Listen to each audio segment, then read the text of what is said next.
So on that note, I would entertain a motion, please, regarding the agenda to delete item 8. So moved. Motion from Eric, support. Second. Support from Ann. We'll call the question. All in favor signify by saying aye. Aye. Opposed? Motion carried. Next item is the review of the minutes from the May 6, 2013 meeting. Are there any comments on those minutes? Cheryl? I had one comment on in the very last sentence on the first page. Microphone, please. Is it not on? No. Is it on now? Okay. Is this better? That's better. Okay. The very last sentence on the first page, it indicates that Michelle Bartlett was within the notification hearing and I was an officer of the association, when in fact that's reversed. It's reversed. It's reversed. Okay, Lori, you got that? Yes, I did. She emailed me this afternoon, too. Okay, beautiful. Thank you for that clarification. Anything else? No. Mickey? Nope, that was it. Ann? Jim? No question. Eric? Good. Entertain a motion to approve the May 6 minutes as revised. So moved. Motion from Ann, support. Second. Second from Eric. Call the question. All in favor signify by saying aye. Aye. Aye. Opposed? Motion carried. Minutes are approved. Good job, Lori. The next item is public comment, an opportunity for citizens to speak with the commission about any item not on the agenda. Is there anybody who wishes to speak about an item not on our agenda? Yes, ma'am. Come on up, please, and give us your name and your address. And comments during this section are limited to 2 minutes. So, welcome. Hello, everyone. My name is Lisa Jakunskis. My address is 8433 and I do have just a few questions for the board, if you have time to answer them. And it is in regards to the Nature Land Conservatory project. Okay, we will not answer questions. This is Okay. this is a one-way discussion. Okay. If you wish to make your points, you Yep. have 2 minutes to make them. Got it. Okay. After the comment that you just made, that this is not a planning commission issue anymore, and the residents must go to the zoning board and make an appeal, okay, my comment is, why should I have the burden and cost to go through the appeal process when I was not provided any notification of the project or the meeting of May 6th? And I confirmed that with Lori Zaleski. My address was not on the mailing list. Well, And I do have a lot of concerns regarding safety, parking, yes, and I am one of the residents that sent you one of the letters back in July. I believe it was given to every single board member, including Dale and Brian Loftus. And I've never heard anything back from anyone. I received it. I will get back to you. Nothing at all. So those are my comments and my concerns. And there were a lot of valid safety points in my letter. So I know you're not going to answer my question, but I'm wondering, did any of you read it? And did any of you have any opinion, comment? the information, when it came to me, was shared with all planning commissioners well before this meeting. Okay. As far as the merits of your appeal, it's for the Zoning Board of Appeals to listen and to decide, based on the criteria I have outlined, whether the Planning Commission did or did not err with respect to the application. In the meantime, as I've said, the application was approved in May, and it's no longer a Planning Commission issue. You may disagree with the decision. You clearly do. Your process to remedy that is through the Zoning Board of Appeals.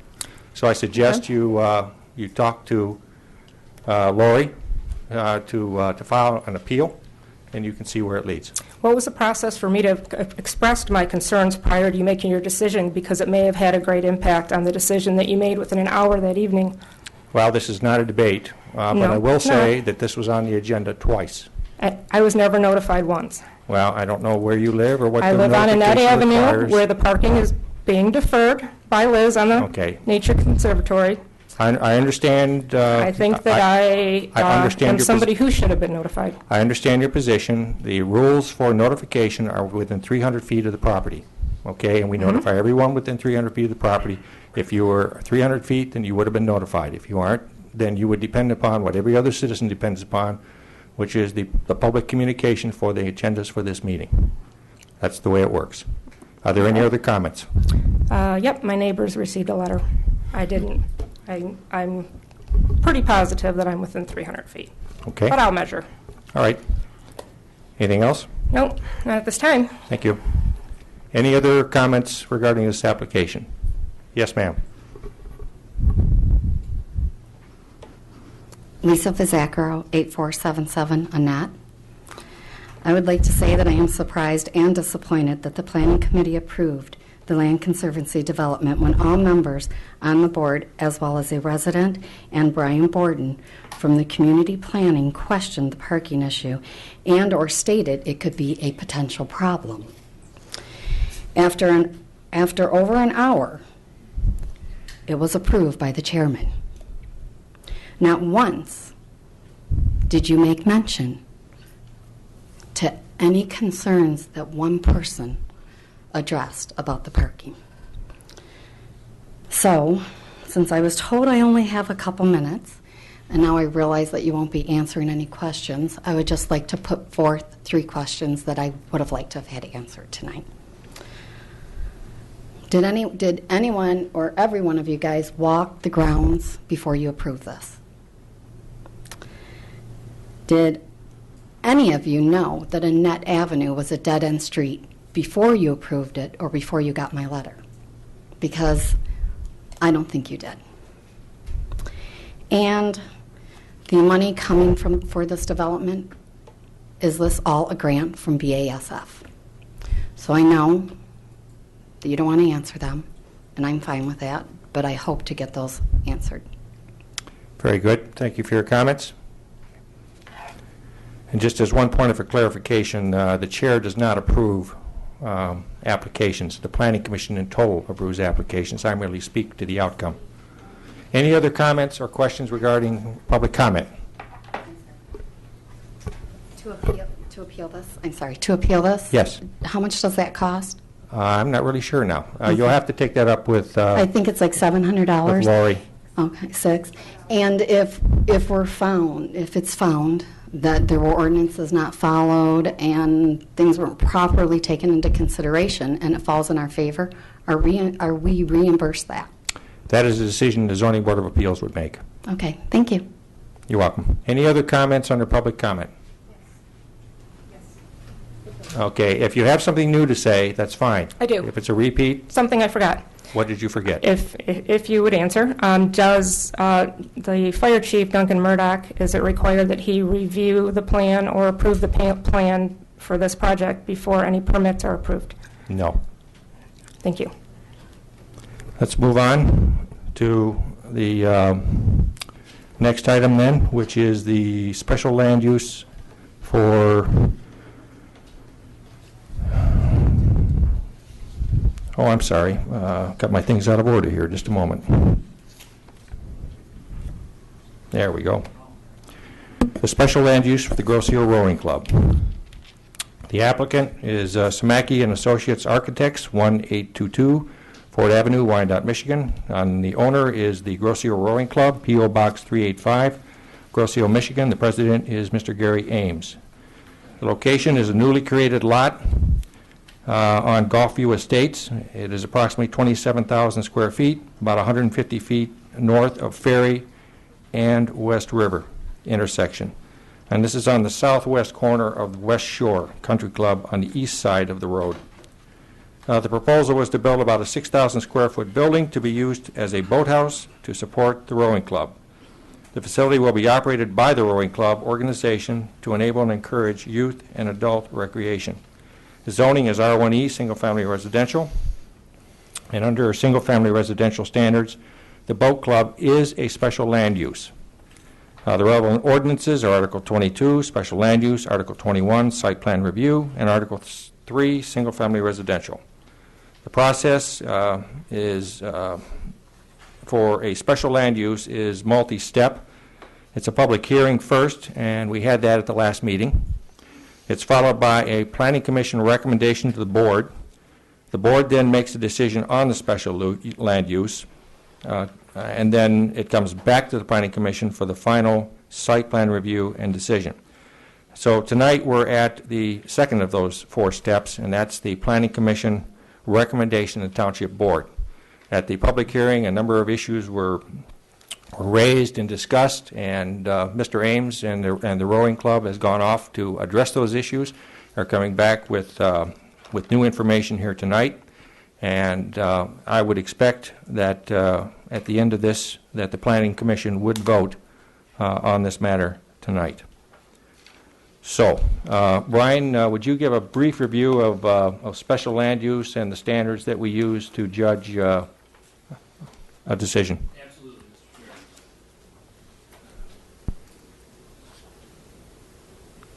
I know. I'll just speak loudly. How about that? Okay, yeah, there's something wrong. There's something wrong with the microphone system tonight. Does the handheld work, perhaps? Maybe you could speak.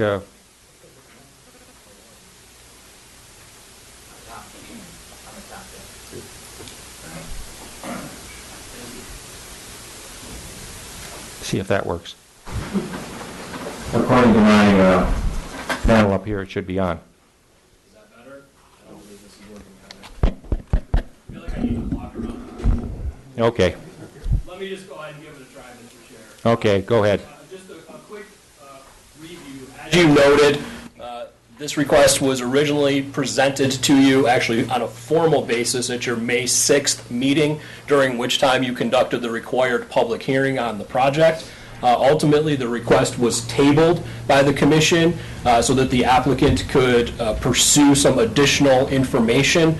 The two key points being further refinement and work with Chief Porcerelli on the quote-unquote safety plan for the project, and the other was to allow the project architect to revisit the building elevations to come up with a design that was more in keeping with the residential character of the area. Ultimately, as you've noted, the request is before you for a recommendation on the special land use component. The standards that you are to apply are found in section 22.3 of the Township zoning ordinance. In general, they relate to the project's compatibility with the Township master plan, the Township zoning ordinance, the nature of adjacent and surrounding land uses, the capacity of infrastructure, and any potential public safety concerns. So in essence, those are the standards you were to apply in developing your recommendation to the Township Board. Very good, Brian. Thank you very much. I think to start the discussion, probably the most critical issue was safety. Okay, and we received. We know you worked on this rather extensively, and we received a letter from Chief Porcerelli summarizing his input and his conclusions regarding what you've done. And I guess what I'd like to do first is address this. Could you speak at a high level about what direction you took? And then I'd like to have Chief Porcerelli, thank you very much for coming tonight, Chief, to speak with us directly about his opinions on the outcome. Yes, for the record, Eric Flussland, 8265 Thorntree Court. Oh, sorry. That's all right. Mr. Ames is on his way. Okay. He was on vacation and hoped to be here by 7:30, but obviously has not made it. Following our meeting, I had a meeting with the chief along with Mr. Ames, and we discussed various options that would achieve the level of safety that was desired, if I can use that word, but an alternative to a flashing yellow, constant flashing yellow pedestrian crossing signal. Considering that the crossings would only take place twice in the morning and then possibly twice in the afternoon, Chief posited to you that it would probably be more cost effective to come up with an equally effective plan without spending $50,000 for that signal crossing when it wouldn't be used but for a few times. So we met, and I actually brought the equipment for a demonstration with you that's described in the plan to you. But first component was, and the overall thrust of the plan was, first of all, I want to address them. We are not controlling traffic. We are not disrupting traffic. It is a crossing will only start when there is a gap in traffic. At 4 o'clock in the morning, I can pretty much guarantee you that those gaps are pretty large. But that being said, we need another level of safety, and so it was, how do we alert oncoming traffic with sufficient advance warning so that they can stop with a safe, clear distance before they reach the crossing? So with that in mind, the chief recommended that we utilize a Stinger flashlight, which is what the force actually uses when they are controlling traffic and when they're approaching cars, because it is a high-intensity LED, thank you. LED light that operates in strobe function, which provides the police their level of protection. To that, we added a yellow safety wand, which I will demonstrate for you, with the idea that this flashing yellow light appearing in the middle of the road is going to attract attention. To further support that alert to drivers, we then have a vest with reflective tape and a 3-foot cone, traffic cone with, again, double reflective tape. To test its efficiency, as the chief will address, we conducted a sight distance test at 10 o'clock in the evening. And he then went a specified distance both north and south of the crossing to see how well drivers were alerted to this. Another possibility that we came up with was a traffic paddle, stop traffic paddle with LED lights on it that could flash.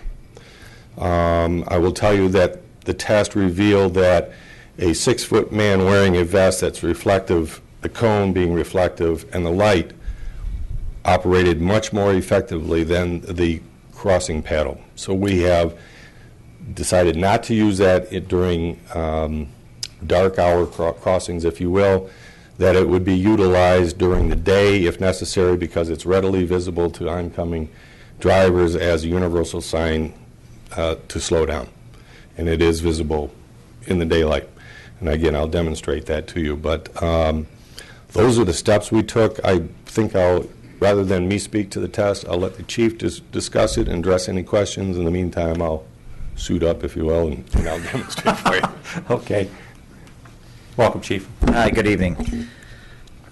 I was not only asked to oversee the safety equipment that they're going to use, but I thought it'd be best if I went out and tested it myself during dark. So Eric and I went out there, we did test it, and just to give you some of the numbers, what I wanted to do at 528 feet or 0.1 of a mile is an adequate distance for 30 miles an hour for an individual to understand what they see in front of them, react to it, and do something, brake or slow down or avoid what they're looking at or stopping.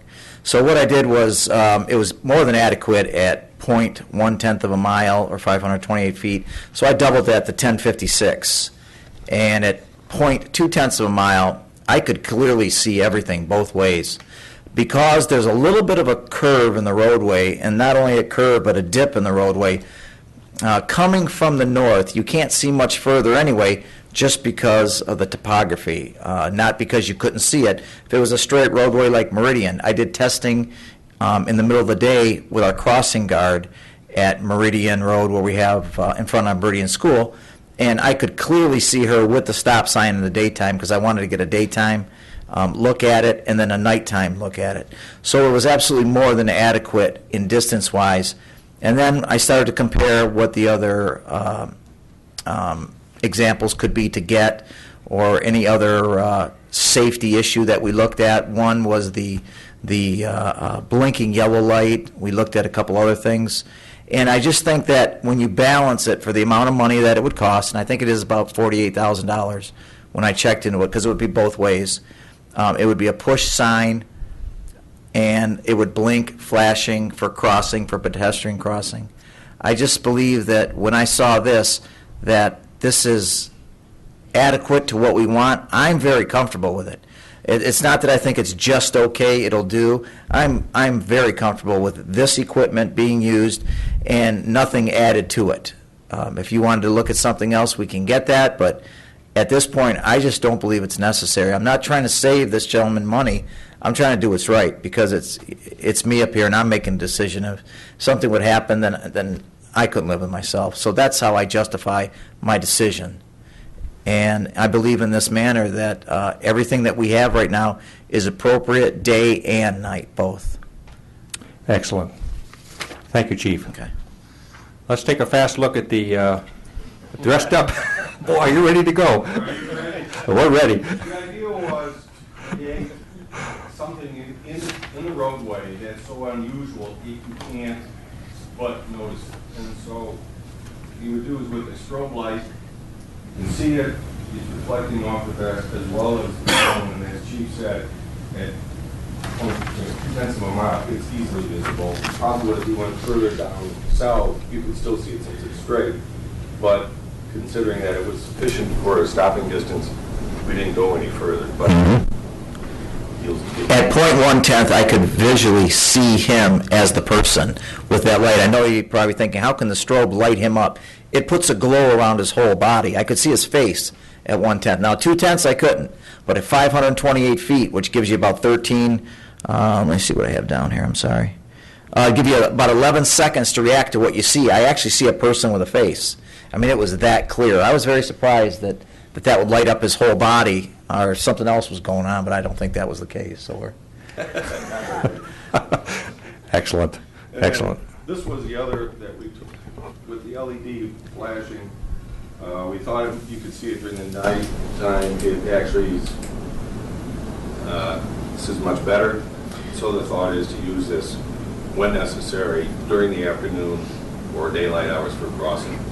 The LED adds a little bit, but this was described by Veteran. This is high material, so it's unmistakable. It's 18 inches across, probably more than is necessary, but again, safety is our primary concern, so we want people to be able to see us. The stop sign can be seen from the furthest distance to the north and to the south in the daytime. Now, you can't get any further, again, because it's not like Meridian Road where you can see sometimes a mile down the road, from Bellevue almost to Grow. Now, this right here can see the entire distance. One side is a little over 2/10 of a mile. The other side is just under 2/10 of a mile, again, due to the road curve north and south. Okay, let's take a step back now. I'd like to bring this issue to full closure by getting Planning Commissioner comments and opinions about what they've seen and what they've heard. We'll start with you, Jay. Yeah, I appreciate the demonstration as well as the good write-up that you provided. I think that combined with Joe's pretty thorough analysis of it, I think gives me a lot of comfort. Joe, the one question I had for you, though, is I realize as the chief of police, you would like everybody to be driving the speed limit, but at that time of day, I would guess people are traveling a little more than 30 miles an hour. Would that have any impact on your analysis if somebody were going 40? Or? No, let's go the far range. Take somebody doing 50 miles an hour. At 50 miles an hour, you're traveling about 74.5 feet a second. At 74.5 feet a second, what that would do would knock it down 2/3. So 2/3 of 11 would give you about, what is that? I don't have that calculated. About 7.5. But was that 7? So it gives you 7 seconds to react if you're doing 50 miles an hour. And then your stopping distance is a little further at 50 than it is at 30, obviously. But the object here is not to see it, slam on the brakes, and see how far you can stop. It's to get your car under control to make a stop or to do what you have to do because you see it so far ahead of you. I would say if they're doing 50 miles an hour, obviously we're going to do something about that. If cars are flying down there early in the morning, then our midnight shift's going to put some radar on that area just because of the safety issue we have anyway.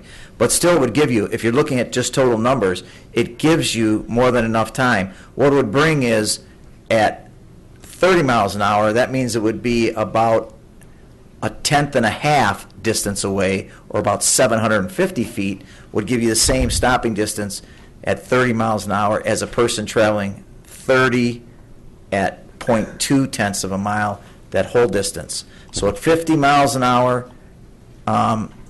you'd have about 7 seconds. Again, that would be adequate. All you're doing is bringing the ratio down a little bit more, and it gives you 2.5 is the average reaction time. We're looking at 4.5, almost 5 seconds further than needed to stop.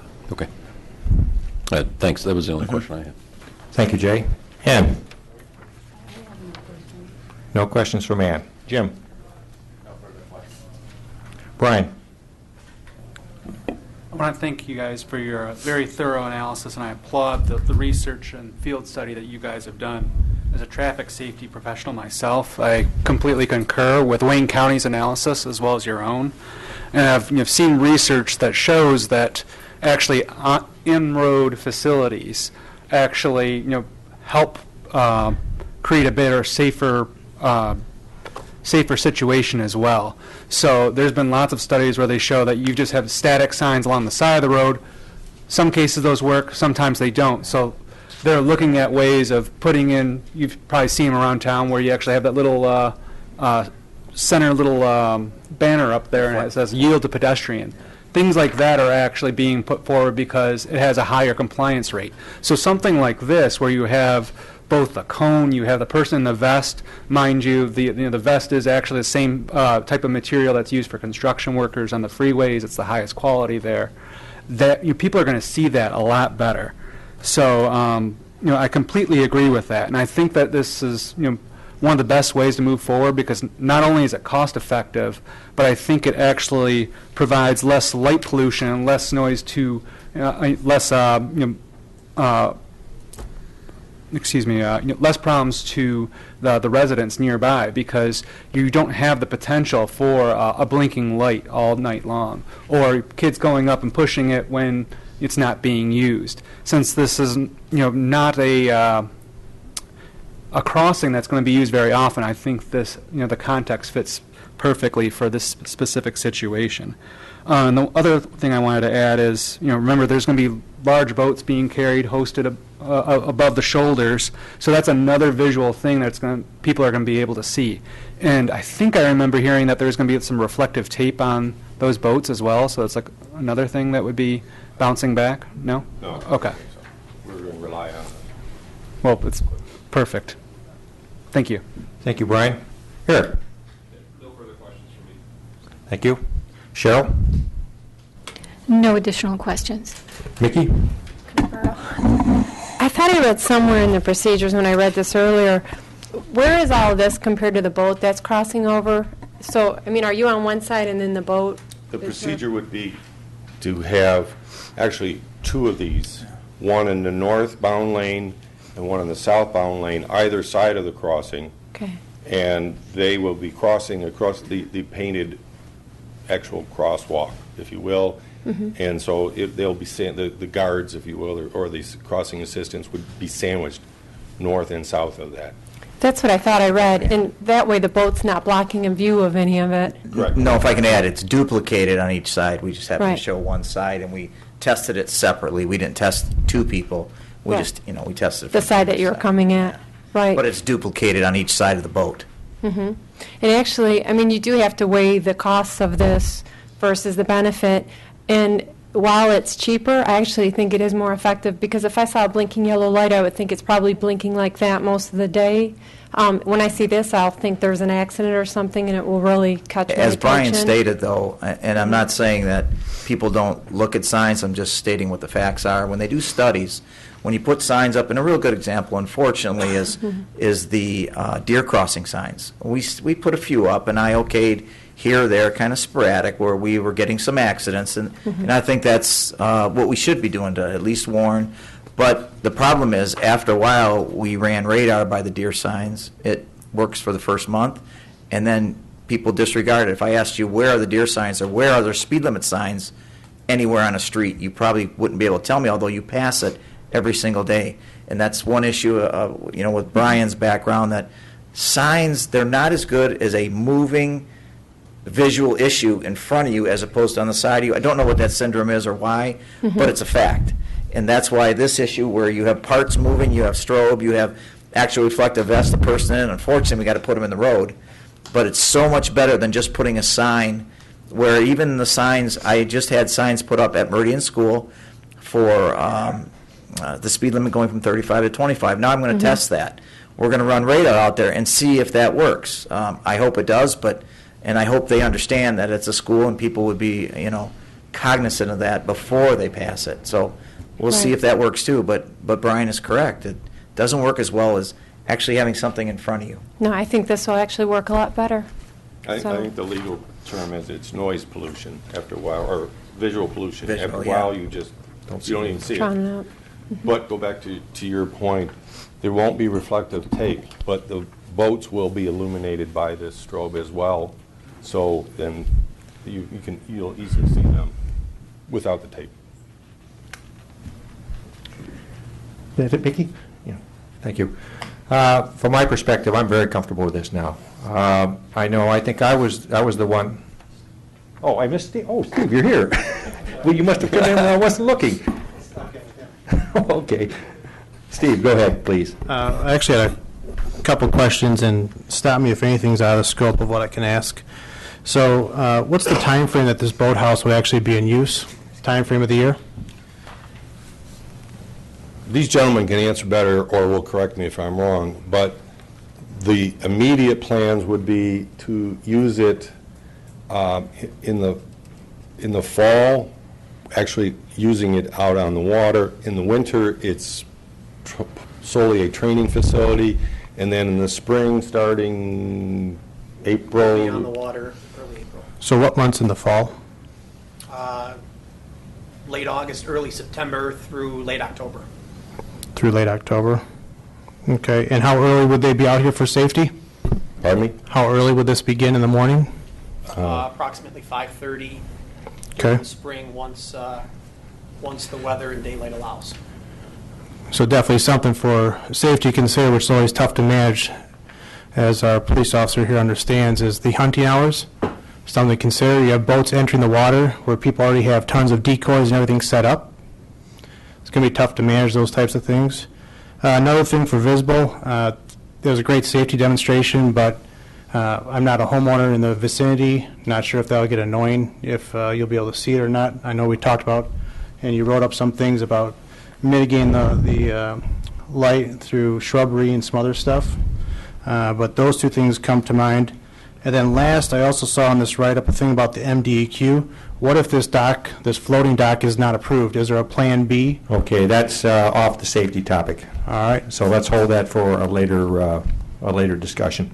Can I get Strictly safety. feedback on the safety? What are you going to do when people already are in the water, and then you go and show up? I'm not sure I can anyone's... shed a little bit of light on that. I'm not speaking for the group. Obviously, I'm just speaking from the police department right now, but you have a situation where both have the right to the water. You have to be 450 feet from an occupied dwelling. If you're going to hunt, I'm not sure what is, there's probably something there on West River Road where people go, or off West River in the channel there. I'm not quite sure, but they're going to have to be cognizant of other things going on. As for a safety issue, it might be something that we can go over. I'm going to be with them when they do their training to, how to use this for their safety officers. And, I can mention that, but, we're both possibly in the same place. We both have the legal right to it in the same place. And some way, somehow, they're going to have to both be cognizant of each other. And I can mention that to them and see if they can come up with something that at least the people in the boat are aware of it. Or I'm not sure if you have like senior people, but I'll go over that with them. That that they would mention it. Or who's in charge when they're out there, I guess is what I'm trying to say. Thank you. Nice job. Okay. Mr. Chairman? Thank you, Steve. Yes. I do have, Mr. Cetek can address that issue. Mr. Cetek. Good evening, everyone. My name is Dennis Cetek. I live at 28350 Chatham. In regard to Mr. Lemoyne, I'm sorry. His question, rowing will be in the morning, in the spring, as the coach said, once daylight and weather allows. Only morning and rowing, probably from mid to the third week in April through the end of June. That would be the high school season. Fall rowing, there would be no rowing in the morning. There's no daylight. At this time of the year, we're starting to lose daylight already, so there is no rowing in the morning, say in September and October. Nothing. As far as hunting, I'm on the river every day. I've been on the river every day for 45 years. The only place I see any hunting at all is up around the area just south of the bridge and maybe some areas north of the toll bridge. But that is only in September with the early goose season. Then later on in the fall, there's some duck hunting. But there's no other time ever that anybody's hunting on a river. Thank you. Well done, Steve. Thank you. Okay, yeah, I'm comfortable with this. I think I suggested at the time about the light, putting a pole in and getting a light and all this, but you took it in the right vein. Okay, the idea was to find something better than what was originally proposed, and you guys have done that, and you've done it in a cost-effective manner. And I think that the fact that you've shown us this here tonight, and coupled with the strong endorsement from our chief, I am very comfortable with what's now proposed on this aspect of the project. Okay, so that covers for all of us the safety issue. Let's move on. Chief, thank you again for coming tonight. You're welcome. Thank you. I'd like to move on to the second major point that Brian raised, and that was the building architecture. Could you speak, please, to that topic? I can, as well as I have the architect here, but let me address generally what we have done. And I'll also represent to you in a moment that I have a rendering of the revised facade, which for each of you, which I'll hand to you in a moment. But following our meeting, we heard you. And we went back and wanted to make this facility, for lack of a better phrase, look more residential. And so the other, if you recall, the original proposal had vertical siding, and it was a steel building, at least the siding was steel. We have changed that to horizontal siding. The plan is to use, if you're familiar with the product Hardy Plank, it's a concrete material siding, so it's exceptionally durable and maintenance-free, and it has the same look as wood, actually on my home, and so that gives it a more, that visual gives it more residential feeling. We added another light above the windows to increase more, or give it more of an architectural feel like a residence. In the peak, there'll be the same Hardy Plank product, but it's a cedar shake material as opposed to just straight slatting. We changed the coloring to be more compatible with the neighborhood. Added another course, if I'm not mistaken, of masonry, took that higher. But we'll let the architect address each one of those. He's prepared to go side by side and do a comparison for you. But the overall intent and driving purpose of this was to make this a more, in appearance, a residential structure. Obviously, you can't change the footprint, but you can the actual feel of the building, if you will. It is not a commercial structure. The red that you saw before and objected to before is gone. And so as you'll see when you look at the rendering and as Mr. Boggs goes through the plans, I think you'll agree that this is certainly more in keeping with a residential neighborhood. And if I may approach, I'll give each of you. Please, and let's put it up there so that everybody can see it.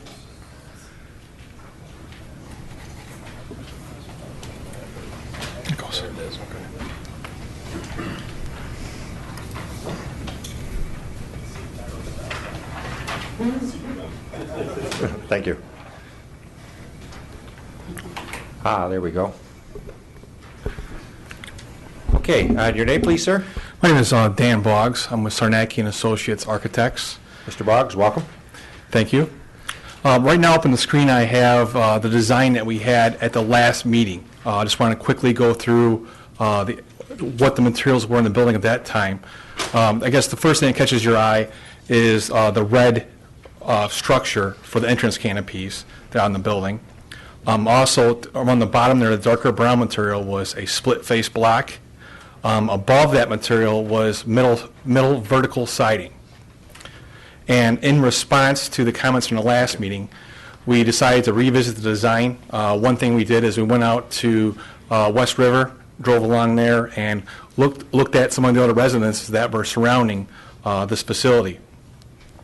A few things that we came up with was, it was common between most all residences. First of all, it was brick in the houses. Also, horizontal siding was another item that we found. The new design that we developed is here. At the bottom of the building, you can see we used brick, same as on a residential home. We also have horizontal siding at the top. As Eric mentioned, this is what we plan to use as a fiber cement product. Basically, this is due to durability. This product will last very long and can have it can be pre-finished to have a 20-year warranty on it. Basically, fiber cement looks just like wood. I don't think anyone's going to be able to look at it and tell the difference. It looks like wood. It looks like a traditional residential material. Also the entrance canopy, we dramatically changed that.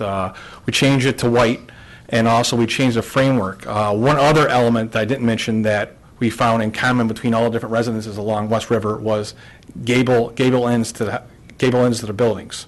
So we've changed entrance canopy to have a gable also to tie better to the neighborhood, along with the white structure. At the base of the white structure, you can see we use stone in there, another residential material. There's also a band. You can see a dark band by the overhead doors, and also to the side that runs around the building. And also at the very top of the tallest point, you can see another band along with shake siding at the top. We incorporate all these different elements to try to give a little bit more of a residential feel.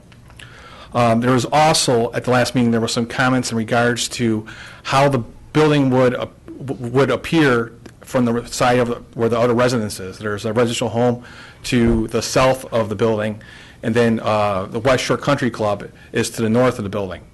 And we developed this elevation here.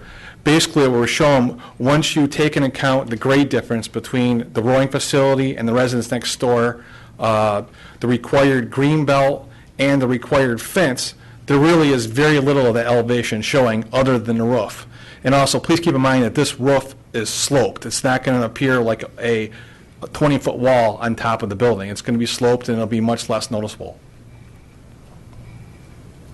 And hopefully this design here will, hopefully everyone will agree that this gives a little more residential feel to the building. If there's any questions, I can answer them now. Okay, well, we're going to run through the Planning Commission here and see what comments and questions we get. Brian, let's start with you. Well, I recognize I'm an outlier over here. I like more I like more modern industrial style looking buildings, so I actually prefer the other men, but I recognize my opinion is that my tastes are a little bit different than anyone else's. So, yes, this does look a little bit more residential, so I'll leave it at that. Okay. Jim, what do you think? You're on. There you go. I think you took a lot of our concerns into consideration. I like this actually a lot better without the red, the Grosio look, the Grosio schools look, I should say. It does look a little bit more residential, which I appreciate, and I do appreciate that you went through the trouble to give us the drawings. It was hard to visualize. We spoke last time as far as what it was going to look like as far as from the side and whatnot, so this is helpful. So I do appreciate it. Thank you. Ann. Well, you certainly did improve the color quite a bit, but it still stands out a little bit from the road more than I would appreciate. I think it's the small use of the dark color versus the larger use of the light color. That's the contrast, I think, that's overpowered by the light color. But it certainly is a lot improvement from what we had. Mm-hmm. And from the road, I think it's more important, and you've done a good job with the windows on the side. It's just that impact from the front. Well, we can discuss it further with the club, but there's no reason why it has to be a light color. We can review with the club, consider a darker color. Well, that was the only color, and as I see now, they're much better. It's just there's more light than darker. I would like to see it the other way. That's my only comment. I think they've done a good job. Thank you, Ann. Jay.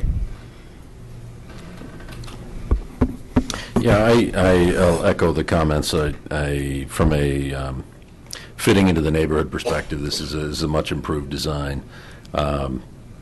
Like Ann, though, and I'm not going to comment on the light color, but I'm still a little troubled, to be totally frank, with the fact that it's such a large building being put in a residential neighborhood. I can certainly, I'm sure the residents who are going to be nearby are asking themselves the same question I would ask, which is, do I want this thing next to me? Please, you're out of order. And so this is vastly improved. I'm still troubled by it. I like the proposal. I continue to be troubled by the size of it in the location it is.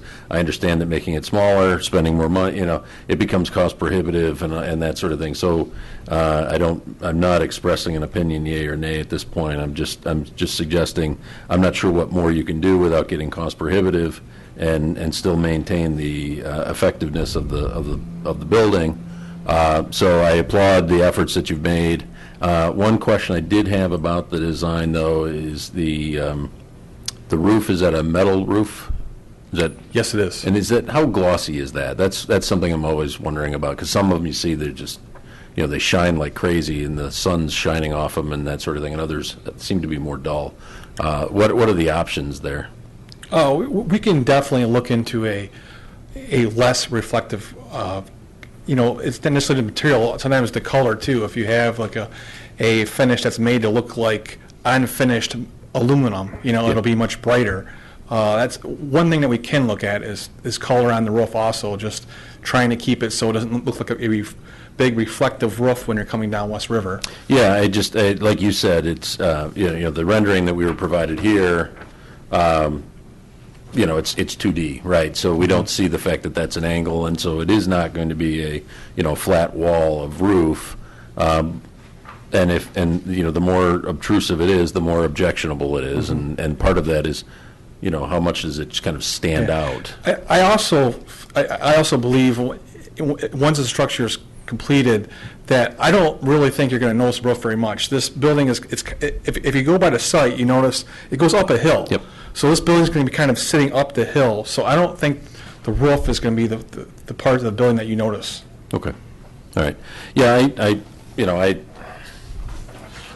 I'm just trying to be honest in the fact that it's, if this was in my neighborhood, I'd be a little troubled by it. But I love the idea of having the rowing club on the island.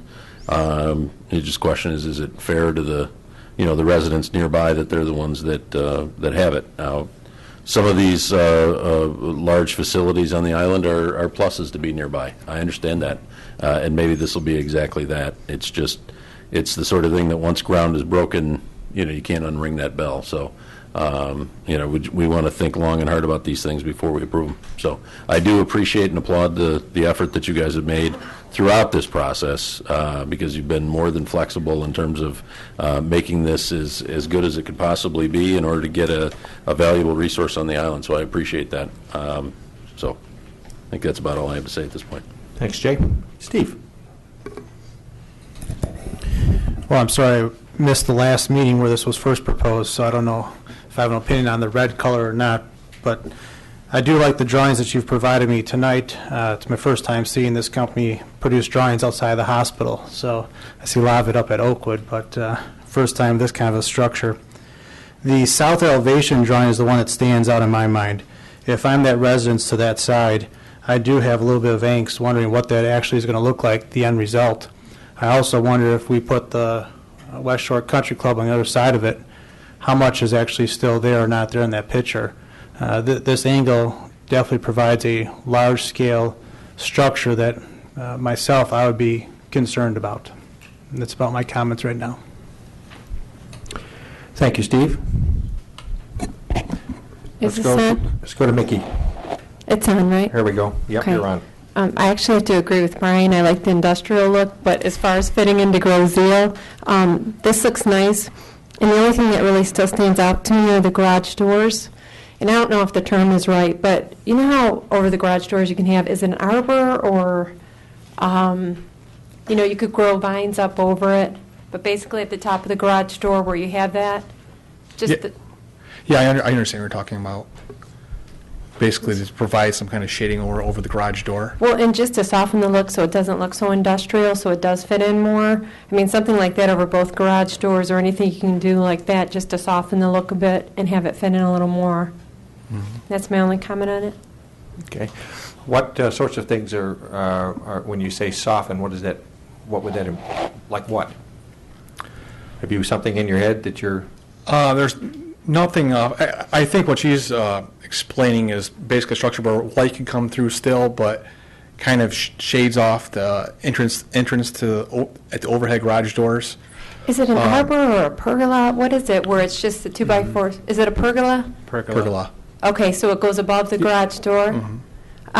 So that it just doesn't look like such a huge door, something that just kind of distracts your eye or softens the look a little bit? Okay. Thank you. Let's move now to Cheryl. Thank you. In looking at the pictures, this is very much improved from where it was. A couple of comments that very much will echo what you've heard prior to getting to me, but I think color could go a long way on this building to try and soften its appearance as the industrial-type building that it is. So all of the light areas, even including the front of the door that you've got going into stone, if you brought that color to something a little bit darker, might soften it somewhat. But I was also wondering if you had considered a metal roof that looked more like shingles, something that would look less industrial and less like a ribbed, corrugated metal roof, which I know is durable and will last forever. But are there not metal shingles now that you could look at as an alternative that would look more like a house roof, so it wouldn't look quite so shocking in the neighborhood? There is other materials, but at this point, considering durability and cost, there is a lot of roof here, and the club has to look at both those items, and this is where we left off at. You know, we can discuss it again with the club and see what they feel, but as far as considering cost and durability, this was the current scheme or current material that we were looking at. But we could look at a color there as well that wouldn't stand out quite so much? Yes, color is something that can be, we can pick a color out that doesn't have a strong appearance, a little darker color, and a less reflective middle. Some middles are very reflective, other ones are more dull. Thank you. Thank you, Mickey. I'll echo the comments of others that this is much improved, but the things I've heard, I think from an overall standpoint, I think this is going to be fine with some. If you would just reflect some of the comments you've heard. You've heard, the color, light versus dark. Perhaps too much contrast there. I know this is very subjective, and everybody's got their own opinion of color. But again, trying to get as close to the neighborhood as possible, darker is better, I think, in the light areas. Certainly, the less reflective roof, and certainly a color which tends to mitigate you wouldn't want absolutely that much area to be bright and shiny by any means. Something dark and potentially less visually obtrusive would be good. And then the comments around the garage door. And again, I'm not quite sure I understand exactly what it was, what it means, purlin means, but I do know, what softening means. And, garage doors in the front like this, if you can find a way to architecturally deal with them without a lot of complexity, I think you should consider that. I like the overall color scheme and layout much better than the last one, and I think you're getting very close. I think just some minor tweaking at this point, and I think you've got a good possibility here. Okay. We'll take the board's comments and we'll discuss them with the club and hopefully get this building even more than it is now on track with what everyone's looking for and get to fit into the neighborhood. I think you've gone a long way down the road toward getting there. Mm-hmm. Thank you. Okay. Before you leave, Mr. Chairman. Yes. Eric, did I miss you? I'm sorry. My goodness, I'm missing everybody tonight. That's all right. The one question I have is I don't see any HVAC equipment laid out here. I'd like to know where that's going to go and how it's going to be screened.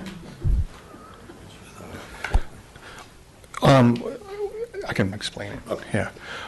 This is, a majority of this building is essentially a storage facility for the actual boats. So a large portion of the building will not be heated or cooled. And there is a area for indoor workout area for ergs, or basically like rowing type machines for them to work out. At times of the year they're not in the water, and that area there will have. Right now they're looking at radiant heating inside the building, so it'll be a very limited heating. The actual everyone working out creates a lot of heat, so you don't need a high level of heat for the building. During the summertime, we're going to have operable windows, and they can open the windows up, and they'll probably have some fans in there.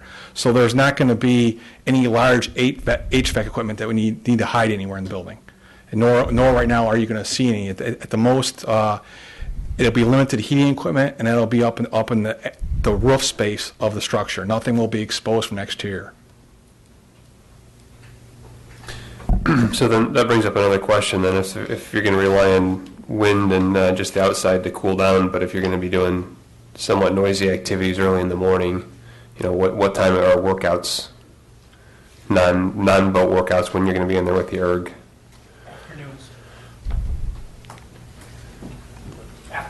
Afternoons. So not in the wintertime when you're out in the water, you're not going to be in there at 4 o'clock in the morning with the windows open and...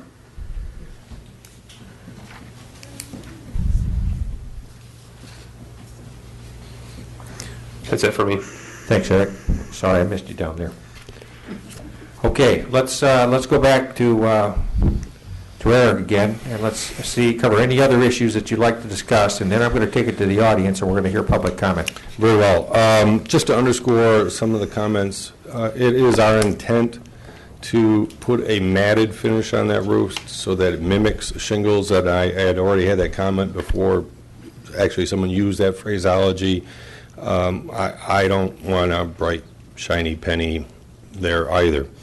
Mr. Frucci, you and there was another comment, and I forget who. Mr. Malone, about the resident directly to the south, and how would he feel about looking at this fence? In fact, he's here, and he has already expressed and provided to you a letter of support for this program. And so, if you would like, I think Mr. Keeler is present, and he can speak for himself about his reaction to the program or the project, but I just wanted to underscore, it was brought up at the last meeting, he is fully in support of this project, and he's the one who would be most directly impacted by the structure right next door. The only other thing I wanted to comment on, there were two things. Last meeting, there was a discussion about lights and the concern about impact lights might have on the residents. And I brought the materials if you wanted to see the cut sheets, but to underscore again, these are down lights washing the front of the building, so there will not be projecting light anywhere else. I know I'd heard a comment earlier, there was a concern about lights down by the road or down by the waterway. That is not, has ever been considered, will be considered, and will not happen. The other comment is, again, going back to the last meeting, to minimize any kind of commercial impact or appearance. It's our desire and our intent and our plan to use a turf stone in the front of this building instead of asphalt pavement drive, and I have the cut sheets for those, but essentially it's a hollow masonry block that is set into the ground, and then grass is grown in those spaces, and so all it does is provide stability to the walkway. You can imagine some of the old-time movies where people had those same kind of sidewalks and driveways. That's exactly what we're going to do here, again, to minimize any kind of impact to the neighborhood, to keep it looking like a lawn and not a large parking lot. And I think that I've addressed everything that hasn't already been addressed at the last meeting, but any questions, and I'll yield. Okay, very good. Well, we're going to go out to the audience now and pick up additional comments or questions there, and then we'll come back to the table one last time. Very well. To finalize our thinking. If I may just Yes, ask sir. a question before I yield, and Please. that is, there was a concern, or at least a question about those cut sheets for the lights and the turf stone. I have copies here. I can just give them to Brian. I have extra copies for you as well. Why if don't you'd like. you, can you put them down? Brian, can that be put on the screen? Sure. let's do that. And let's show what that is. Picture's worth 1,000 words.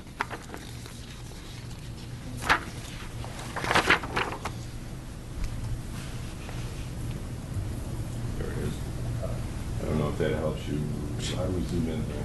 Yeah, I'll just camera. Keep going. Is that? Okay, so this is the turf stone Yes. that you're talking about, which will Yes. be the material that the athletes walk across as they're going to and from the river. Correct. Okay? And I don't know if this is going to be all that helpful on overhead, but Well, let's give it a try. We'll give it a try. First of all, this is in the red box you'll see here is the lighting fixture. I will flip to another page, highlight it. But if you, as you can see here, it yes. is a directional down light. The intention is, and the purpose and design is not to emit light out, but to straight down to wash the wall, to minimize, again, the impact to the neighborhood. Okay. I think that was it in terms of the materials from the last meeting, but any other questions? Well, let's go to the audience, Very well. and then we'll come back around again. Okay, anybody who would like to speak about this application, please raise your hand, and we'd welcome your comments. Yes, in the back.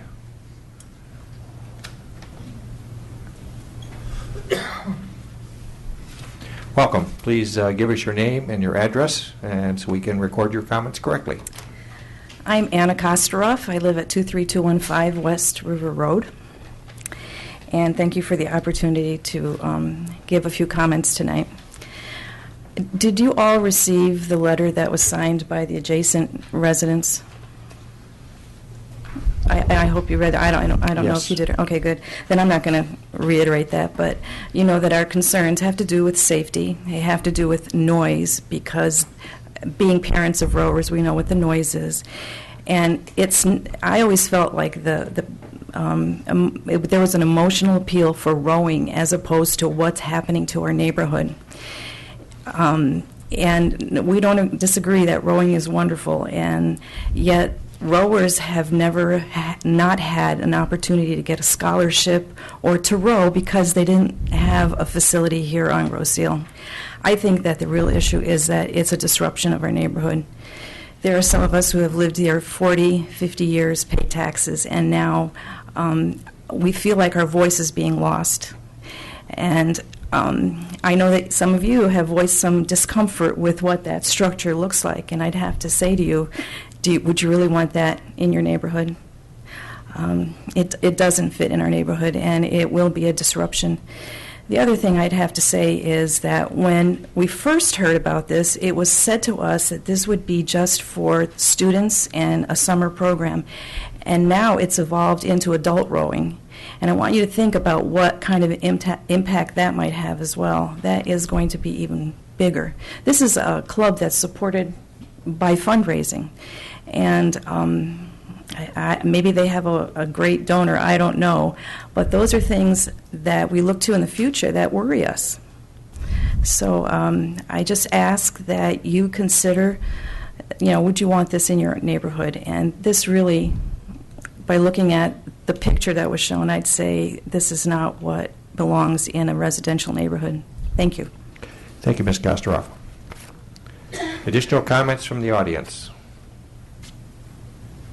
All the way? Yes, sir. Come on up, please. Welcome. Give us your name and your address, and so we can record your comments correctly. Good evening. My name is John Farrell, 21092 Thoroughfare. And my wife and I are here this evening in support of this project. And one of the things that seems to be a concern is the scale of the structure. And I'd like everybody to think about the context that we're going to be looking at this. When you see this on the screen, it's a large building, okay? But in the context next to the West Shore Country Club, it's not going to look you put it in context with another large structure, it's not the only thing that's standing out there in the middle of the parking lot. So, given the fact that it's going to be placed on that particular site, I think it's going to help that building fit in with its surroundings. As the parent of a rower, my wife and I are very thankful for the opportunities that she's had to grow and mature through, not only through rowing, but all the other things that we provide our children here on this island. And anything that we can do to create more of those opportunities for our children, I think we should all strive to make happen. Thank you very much. Thank you, sir. Yes, in the back.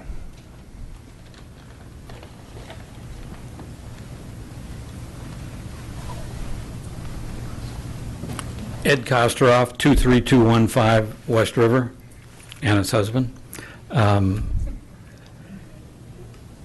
Is this open, or is this just about the design of the building right now, or all issues pertaining to rowing? I'm a little mixed up.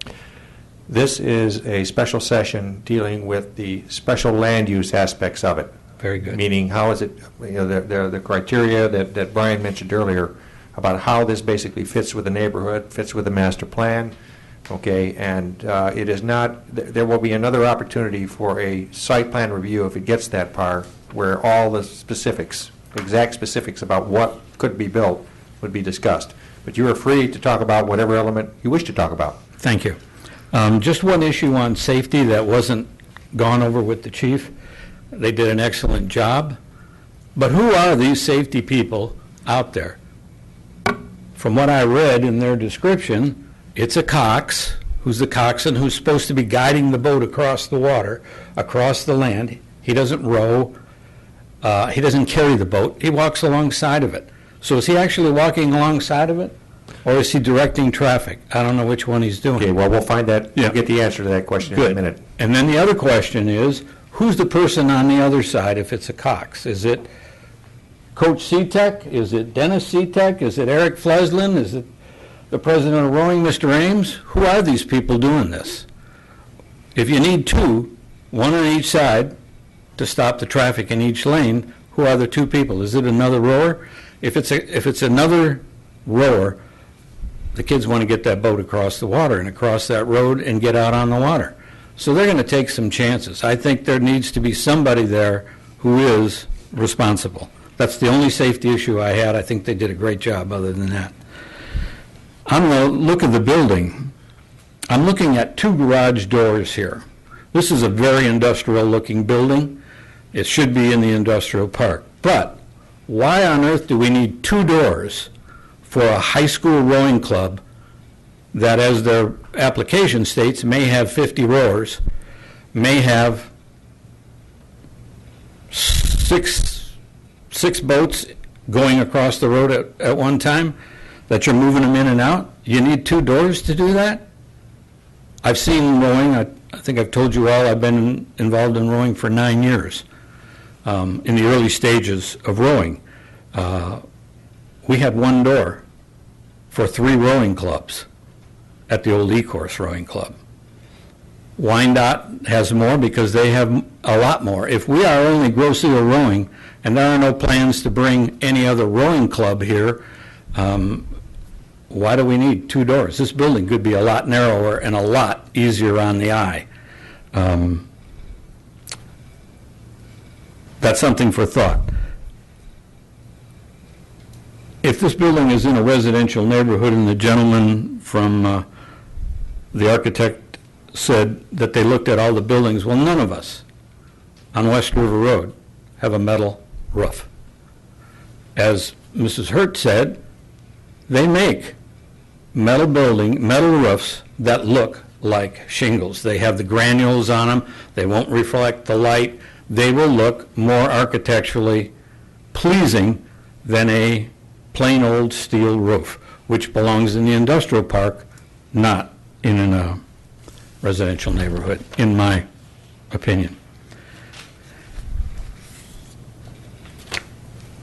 It was told before, but I don't know if it was Mr. Ames or Mr. Fleslin who said it in one of the previous meetings, that rowing, this rowing club, would only be for high school rowers and possibly younger rowers who they're trying to introduce into rowing at an earlier age, not adult rowing, not rowing for other clubs.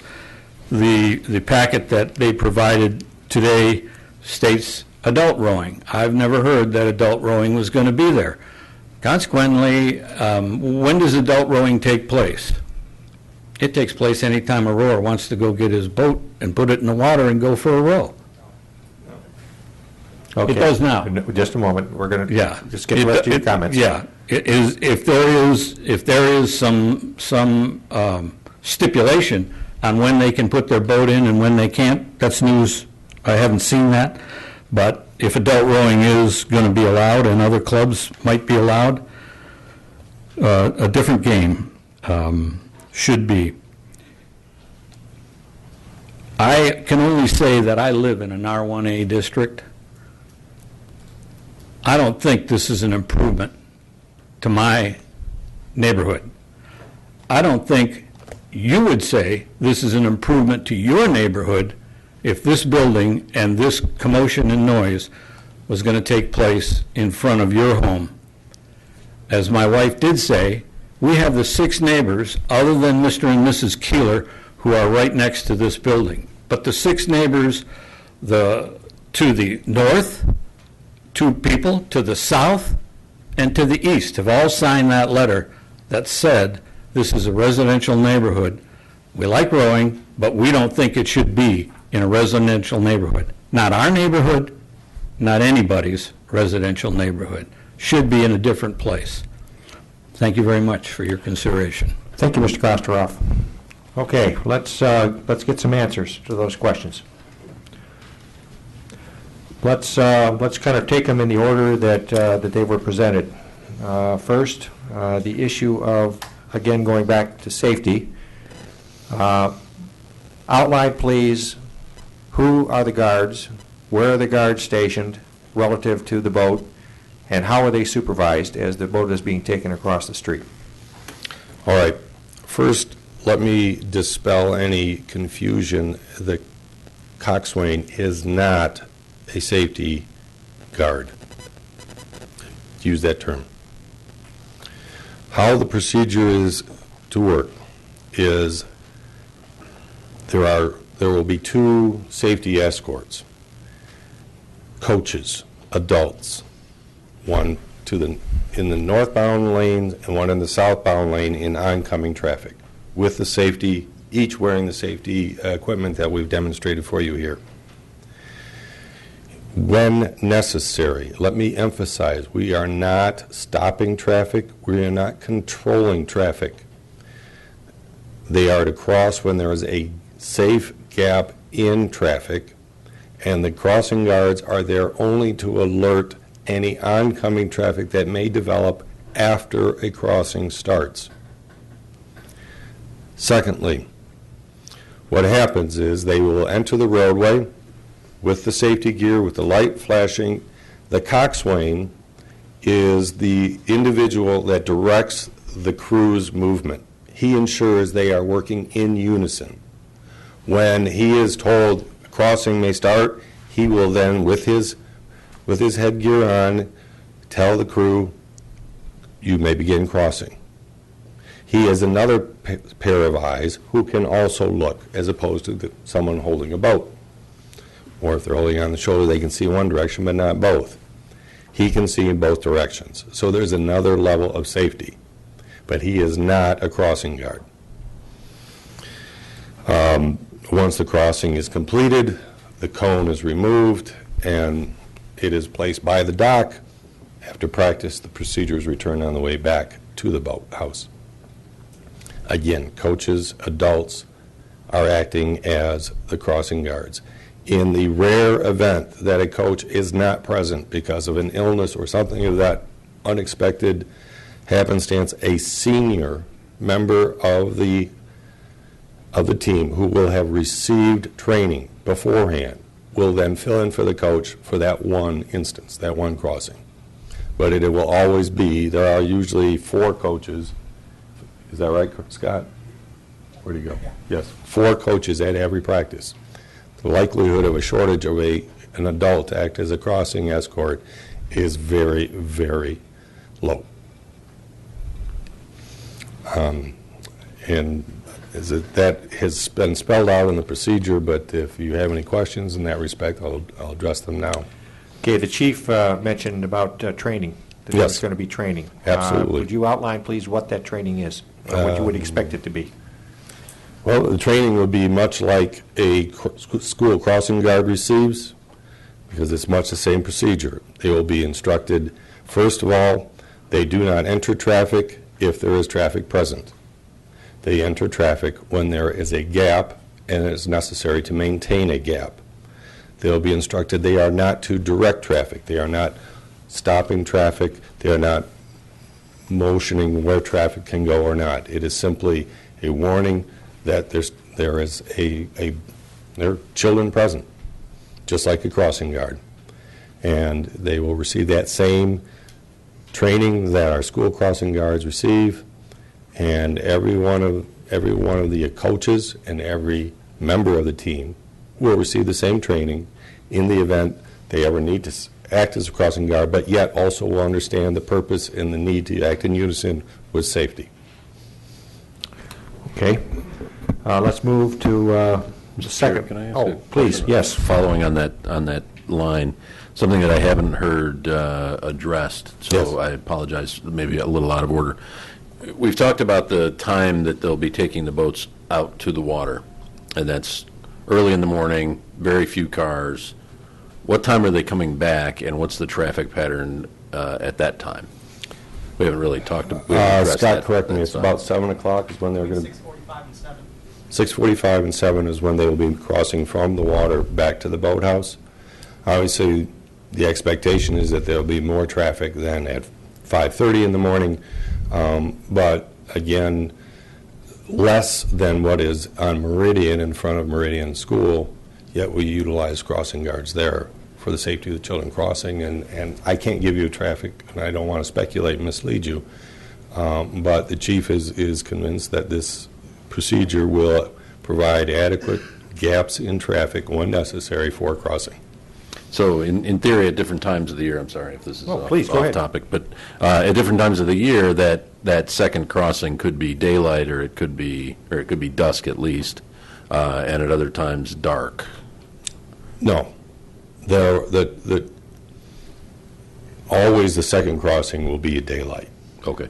They don't begin actually on-water training in the morning until it is later in the spring, so that they can actually begin a crossing not in the dark but in dawn morning type light. So I assume there's a way you determine, as I think you were saying, that the stop sign would be a better daylight and the other would be a better nighttime? I mean, would the process be that the early first crossing would be using the flashers and the return would be the stop sign? I think the intent is to simply use the stop sign in the afternoon when there is an afternoon crossing, that in the morning on the return visit, I understand your question, it would require someone to cross the road, go get the sign, come back. It's really unnecessary. While there is the expectation of people going to work or school, there will be traffic, but again, you saw me here, you all giggled, I looked pretty ridiculous standing there, but you saw me. And you will see with 0.2 of a mile clearance in daylight hours, it's hard to miss, as well as the boats crossing. Standing on the shoulder holding a boat, it's hard to miss a 60-foot boat standing there waiting to cross. So the need for traffic control in the daylight hours is lessened.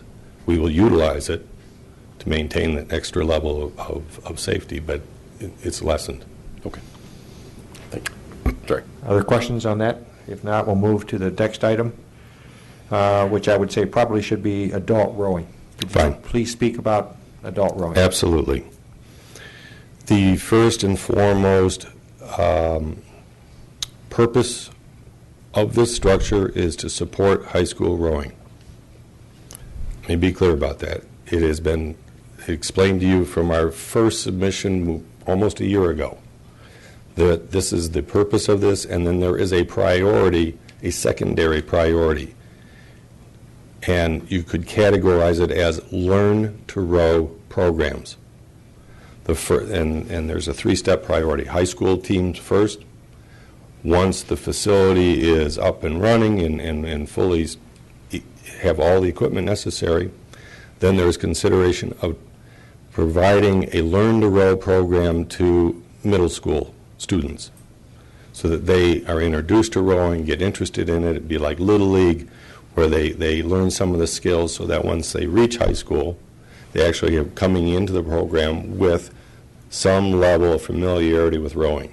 Whereas opposed to today, student comes out first time for rowing, they have nothing. They have no experience other than what they have seen, for the most part. In that same learn to row vein, the idea is then much later in the future, if the Learn to Row program seems to be popular, to provide a Learn to Row program to adults.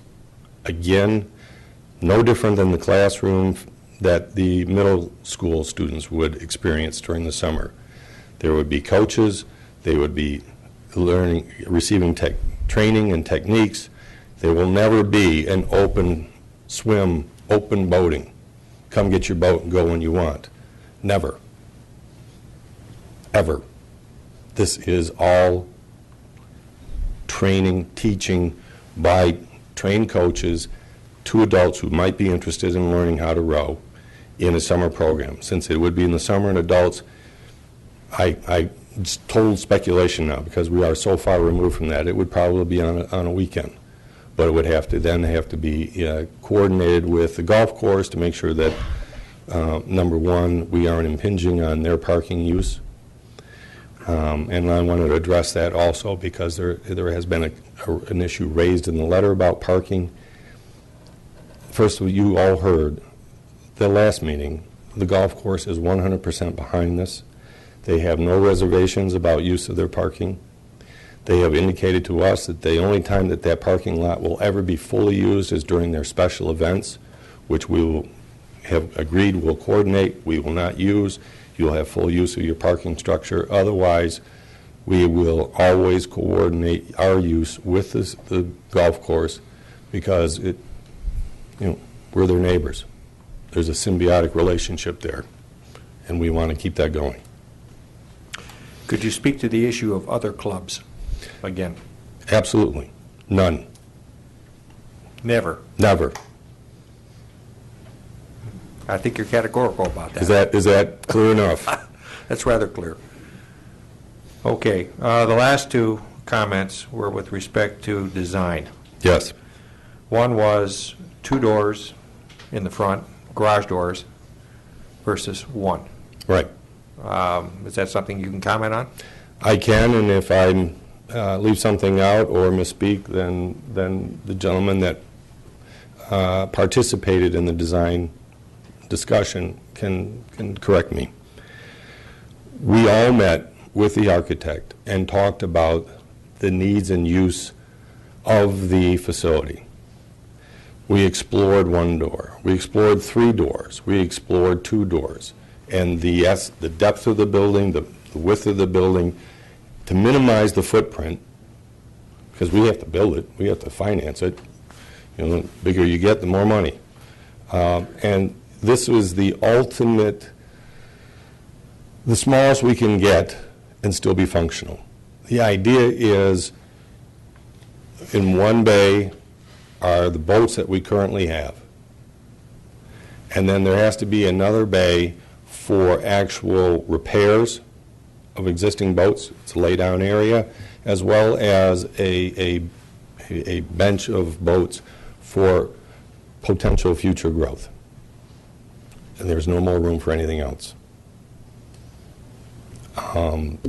Is it practical to put one large door in front? Sure, I suppose we could put a 60-foot door in front. You can imagine what that would look like. I don't think that's feasible. Will a smaller door work? No, you can't turn those boats inside. They have to go, you can imagine a 60-foot long boat. There's a little turning radius. We have studied it, and this is the least intrusive functional design. I can't say it any clearer or simpler. And if I've misspoke, everyone who was at those meetings, joint meetings. Well, can the talk key, about the it. key point you're making here is that it was not a random effort that came up with 2 doors. It was No. the result of a study and analysis of what it is that you expect to accomplish in the building versus the space available to do it. Absolutely. Okay. The last one is kind of a repeat from what was heard from the commission, and that, again, relates to the roof. Okay. You mentioned that there was a type of roof which was muted or Matted. matted. Okay. You wouldn't have an example of that or a picture of that or something that we could look at? No? Not now. I would imagine before we ever get to the site plan where you're actually looking at the final color schemes and the materials, yes. But it would be, the intent is to have a matted finish to as closely resemble shingles, if you will, and still be cost effective. That becomes pretty much a site plan issue, for sure. Yes. It would be helpful if you know where this type of roofing is actually used, could you bring us a picture?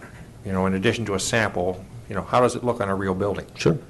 And I think that would maybe help us to appreciate what it is you're You doing. need to visualize it. I fully appreciate that, and we will meet that need. I'm sorry, I didn't mean to cut you off, Chairman. No, that's fine. Okay, those were the major points. The consideration of the roof with respect to shingles. It's come up twice, and again, I don't know. Again, not knowing where you're at today with what you're proposing, it's difficult. It's difficult to know whether you need to go to something like a shingle appearance or not. Again, that to me would be more a site plan issue. Agreed. Okay, those were the major points that were raised. So let's, unless you have something else, let's go back to the audience and let's see what other questions or comments there might be. Going around the room. Yes, all the way in the back. Come on up, please. Welcome, and give us your name and your address so we can record your comments. Catherine Kostoroff, 23215 West River Road. I spoke at the last one. I am a 4-year varsity rower for Grosse Ile. I think last time I mostly spoke about noise, so I won't do that in this one again. I have a couple concerns about the safety. I think it was what they have brought in is a great plan, but just a couple of the concerns about it. I don't think anybody's really brought up afternoon. Everybody's kind of talking about morning practice, but from 3 to 8, there's practice, multiple practices a lot, and I have talked to some of the rowers from this past season, and there's still multiple practices. And if you come down West River between 3 and 8, there is quite a bit of traffic, and during spring and summer, there's a lot of golf traffic. People trying to make their tee times, and plus just people coming and going from work. So there's quite a bit of car traffic during that time, so I don't think anybody's even addressed afternoon traffic. We've all been talking about the fact that there's no morning traffic. But beyond that, I think in the last meeting, Mr. Flesland spoke and said that there would be minimal crossings, maybe 4 at most per time. Now, maybe it's changed since I've rowed. I'm not going to speak for them, but you have to get at least 2 coaches' boats across the street, gas cans across the street, each shell, so maybe 4, 5, 6 shells, however many you have going across. So there's a bunch of crossings right there. Plus, what are you going to row with? 25 to 30 oars. They all have to get across the street. So whether you're carrying 1 or 2, all those kids are taking those oars across the street too. That's a lot more than 4 crossings. So you're not stopping traffic 1, 2, or 3 times. That's a lot more times. And since I've rode, I don't know, maybe they've changed it. Maybe they've got a trailer, they're taking it all across at one time. But that's a lot of crossings. So in my mind, their plan is a great plan, but that's quite a few more crossings than they're laying out. And especially for me in the morning, yeah, there's not that much traffic except for maybe in that 6:45 to 7 time range when people are trying to get to work and buses are coming. But for me, it's more the 3 to 8 when you've got golfers flying in, trying to get their tee time, and, you know, kids flying out of school and flying across ferry and, you know, making that turn. That to me is the more safety issue I'm thinking about there. And also, along the line of gas cans, is there a certain place where they're keeping the gas that's, you know, safe from?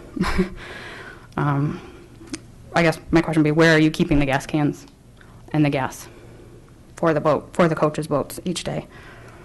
My next question would be along the line of what Mr. Rinka brought up. If windows are being open and you're practicing and you're erging and you're working out, I understand that you say it's not, you know, not in the morning. But if it is during spring, summer, what happens when it's not a good water day or it's a rain day and you have all the kids down there and you decide, nope, we're not going out on the water, or you bring them in early because it's too much boat traffic, and you do decide that you're working out at the club that day and the window, you know, you do have to go inside and erg that day. Well, then, yes, you are going to kind of disturb the neighbors maybe that morning. So it's not just in the winter you're not working out. Maybe it's a bad, you know, everybody gets down, you decide, nope, we're not going out on the water that day, we're erging that day. So I guess that would be my question, because then you do have the windows open at 5:36 in the morning. Next would be about the building. I'm not going to go into the look of it, everybody has done that already. My more comment on it has been brought up. I think it was Mr. Frucci who said, once you dig, you can't go back. This isn't a store on Macomb you're voting on. It's in a residential area. So hypothetically speaking, like someone already said, this is a fundraised association. If for some whatever reason they decide 10 years down the line they can't keep this going with just adult rowing and high school rowing, and they decide, you know what, we haven't made enough money, we have to go back to Wyandotte Boat Club or whatever, what are you going to do with that building?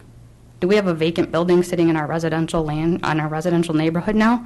Is Jake's Tire Shop going to take it over? It's not Macomb where, you know, Wild Child can go in, or someone else can take over that. You know, you've got a huge boat club sitting there that it's not easy for someone to take over there. So as, you know, someone said, once, you know, I really want you to think about it. Once you vote on this, yes, you can't take that back. It's not just that another boat club can come in and take this over. It's not just a structure on Macomb that someone else can come in and lease.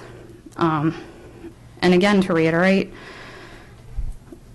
we've all gotten scholarships, whether we rowed out of the E-Course Boat Club when I first started, whether we rowed out of Wyandotte, or whether they do row out of Grosse Ile. It's not where we row out of, it's the club. It's who we are as Grosse Ile. Yes, we're all great rowers. It's a great sport. It's a great club. It's a great association. But that's not what you're voting on. Nobody's here to say we aren't great kids, that the rowers aren't great kids, that they're quiet and are invited back to every hotel they go to. You know, other sports are too. So are the football kids. So are the track kids. So are the tennis kids. Grosse Ile, that's what Grosse Ile is known for. But that's not what you're voting on. You're not voting on whether rowing is a great sport or whether rowing should be here. You're voting on whether or not this building should be in our neighborhood. Thank you. Thank you for your comments. Let's see if we can get some answers to this.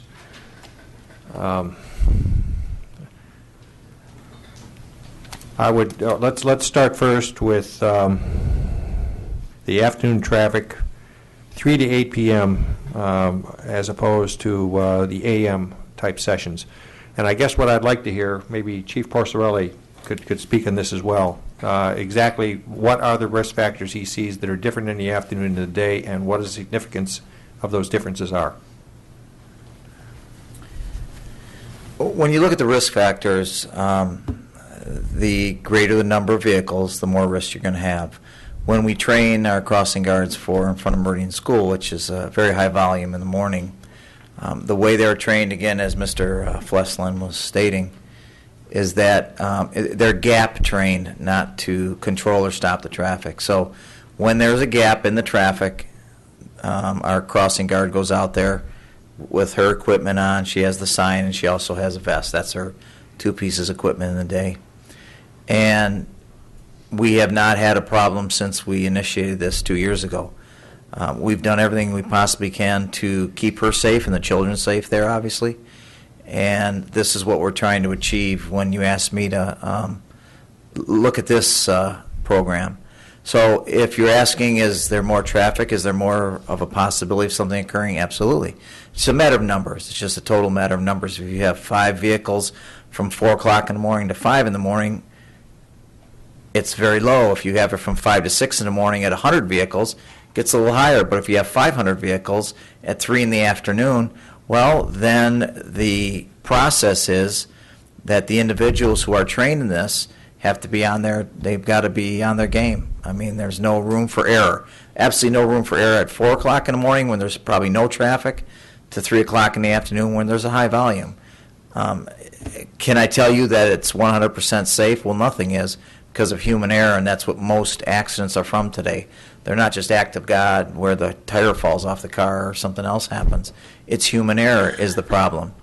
So I can't guarantee anything, but I can tell you that with the same process, there's no difference in it. There's no difference if it's at 6 at night or 5 at night, rather, when it's very heavily ran on that road right there. And for the people that are jogging, and that's where I'm getting at, it's the same thing. 5 to 6, we get a lot of runners for some reason, and that's probably the most traffic time. We've had no issues so far, but it doesn't mean you won't. Is it better to be out at 4 in the morning? Well, absolutely it is, because there's less traffic. So you take that as an example. You're going to have to be on your game when we train these individuals on what to do and how to be, again, it's gap stopping. It's not controlling or stopping the traffic during movement. Okay. If I might then move to the second one, which is kind of related to this, and that is the number of crossings, okay, relative to the number of boats, and does that have any impact on what the chief has just said in terms of the process itself? Okay. When I spoke about the number of crossings, I was talking about crossing incidents. Ms. Kostroff is correct. There will be more than one boat crossing during a crossing event. All right? Will the guards be standing in the roadway for each one of those boats? No. Again, that would be traffic control. That is not the intent to stop traffic on the road. It is only to maintain a gap. So if one boat crosses and then there's traffic coming, they leave the road, wait till the traffic clears, and then the next boat goes. So to go to your last question, will the process be any different? No. It is exactly the same for each boat that crosses. Okay, so if someone has a gas can, for example, and they're crossing the street, I would not presume you would go through all of this for someone carrying a gas can to go across the street. This is directed at boats. Correct. Okay, and that would be the coach's boats, I presume, as Yes. well as the longer 60-foot boats. From the smallest to the largest. From the smallest to the largest. Okay, under that circumstance, every time a boat crosses, the procedure that's been validated is the procedure that would be used. Gap maintenance, yes. Any other time, like carrying oars, okay, I don't know. Is that part of it? Normally oars are carried at the same time as a boat, but we have to use judgment, common sense judgment. If you're standing on the side of the road with a gas can versus standing on the side of the road with oars, is there any difference if you look and say there's no traffic coming and you walk across the street? It's okay. I don't mean to be insulting. It's not rocket science. Well, but it is a safety issue, and so everyone will be trained to maintain safe crossing procedures. But there is a point where it comes overkill as well. Understood. The question was raised about storage of flammables. Yes. I assume that that the fire marshal has been engaged in that discussion? He was, and in the floor plan that was presented to you before, if you go back and look, you will see there are gas lockers. Okay. The fire marshal Yes. says it's fine. Okay, the next issue was basically a rain day or a day where you decide not to go out on the river, but in fact to use the equipment which is inside the building. Yeah. And the fact that windows might be open, do you foresee a noise issue relative to the neighborhood? I don't. I honestly don't, but I think maybe Coach C-Tech is more able to address that Okay. with some more authority than myself.